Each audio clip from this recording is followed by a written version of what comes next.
என் ஹஸ்பண்டோட பர்த்டேங்க.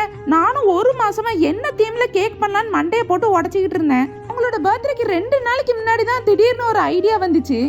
இவ்வளவு நாளா இதை யோசிக்காம விட்டுட்டோமே அப்புறம் தான் தோணுச்சு. அப்படி என்னமா வித்தியாசமான கேக்க யோசிச்சு வச்சிருக்கேன்னு கேக்குறீங்க? என் ஹஸ்பண்டுக்கு செஸ் கேம்னா ரொம்ப பிடிக்கும். அடிக்கடி அந்த கேமை தான் விளையாண்டுட்டு இருப்பாங்க.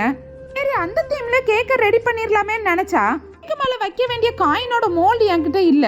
ஆன்லைன்ல ஆர்டர் பண்ணலாம்னு பார்த்தா அந்த மோல்டு கைக்கு வர்றதுக்கு முன்னாடி இவங்க பர்த்டே முடிஞ்சிரும். என் பொண்ணு படிக்கிற கிளாஸ்மேட்டோட அம்மாவும் ஹோம் பேக்கர் தான். சரி, அவங்ககிட்டயாவது கேட்டு பாப்போமேன்னு அவங்களுக்கு கால் பண்ணி கேட்டா என்கிட்ட இருக்கு சிஸ்டர்னு சொல்லிட்டாங்க. அப்படின்னு ஒரு பெருமூச்சு விட்டுட்டு கேக்க ரெடி பண்ண ஸ்டார்ட் பண்ணிட்டேன். எங்க வீட்டு பசங்களுக்கு சாக்லேட் கேக்னா ரொம்ப பிடிக்கும். அதனாலே சாக்கோ ட்ரஃபிள் ஃப்ளேவர்ல கேக்க ஃபுல்லா ரெடி பண்ணிட்டேன். இந்த கேக்க பண்றதை விட காயின் பண்றதுதாங்க கஷ்டமான டாஸ்க். இந்த காயினை கஷ்டப்பட்டு ரெடி பண்ணி வைக்க என் பசங்க 2 பேரும் சேர்ந்து காயினை ஃபுல்லா கேக் மேல அரேஞ்ச் பண்ணி விட்டுட்டாங்க. இந்த கேக்க பார்த்துட்டு அவங்களும் ரொம்ப சர்ப்ரைஸ் ஆயிட்டாங்க.